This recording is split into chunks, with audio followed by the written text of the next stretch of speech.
J'aimerais te dire qu'aux yeux de Dieu, ce que vous ressentez dans votre cœur est aussi réel que ce que vous accomplissez par des actes. Le roi David fut béni par Dieu, non pas à cause d'un acte qu'il avait posé, mais à cause de quelque chose qu'il avait nourri dans son cœur à propos de Dieu. Je vais répéter. Aux yeux de Dieu, ce que vous dites qui vient du cœur a autant de portée qu'un acte que vous posez avec conviction. La Bible déclare qu'après que le roi Hiram lui ait construit une maison, il avait déclaré qu'il ne se donnerait pas de repos tant qu'il ne bâtirait pas une maison pour Dieu.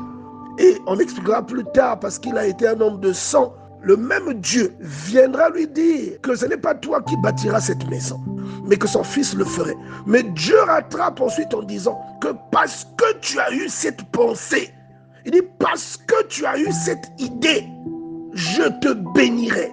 Donc il ne l'a pas béni à cause de quelque chose qu'il a accompli. Il a béni à cause de quelque chose qu'il a nourri dans son cœur pour Dieu. Donc l'émotion est aussi puissante qu'un acte que vous posez par conviction.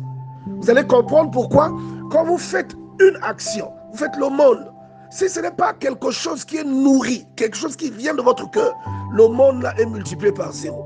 Parce que Dieu ne considère pas les actions finies, mais il considère l'origine de l'action. C'est pourquoi le Seigneur Jésus va loin en disant, moi je vous dis que celui qui regarde une femme pour la convoiter, commet déjà un adultère avec elle dans son cœur. Vous comprenez, non? C'est-à-dire, et celui qui pose l'acte, et celui qui nourrit le sentiment. Tous les deux, aux yeux de Dieu, ils sont pareils. Donc, votre prière, si elle est dénudée d'émotion, il est difficile que votre prière porte les fruits que vous attendez. Et cette émotion, ce n'est pas quelque chose que vous inventez. Cette émotion vient de la conviction que vous avez. C'est pourquoi la Bible dit que la foi vient de ce que l'on entend. C'est-à-dire, ce que vous entendez suscite des émotions. Et les émotions engendrent une conviction. C'est pourquoi, quand vous voyez par exemple 1 Samuel, à partir du chapitre 9, on vous parle de la prière de Anne.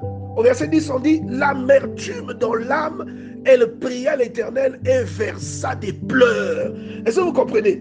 Et quand vous lisez le passage juste après, vous allez comprendre que la prière qu'elle avait faite a eu un impact terrible.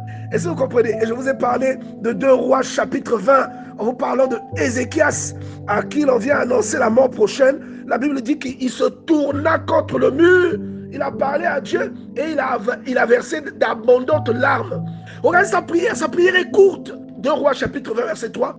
La Bible dit, ô Éternel, souviens-toi que j'ai marché devant ta face avec fidélité et intégrité de cœur, et que j'ai fait ce qui est bien à tes yeux. Et Ézéchias répondit d'abondantes larmes. Et la Bible dit dans la suite que Ésaïe, qui était venu lui annoncer cette nouvelle, n'était pas encore arrivé dans la cour du milieu, que Dieu lui a parlé. Il dit, Ésaïe, repars vite auprès d'Ézéchias, le chef de mon peuple, et dis-lui qu'il ne mourra plus, il guérira. Et je lui ajoute 15 ans à sa vie.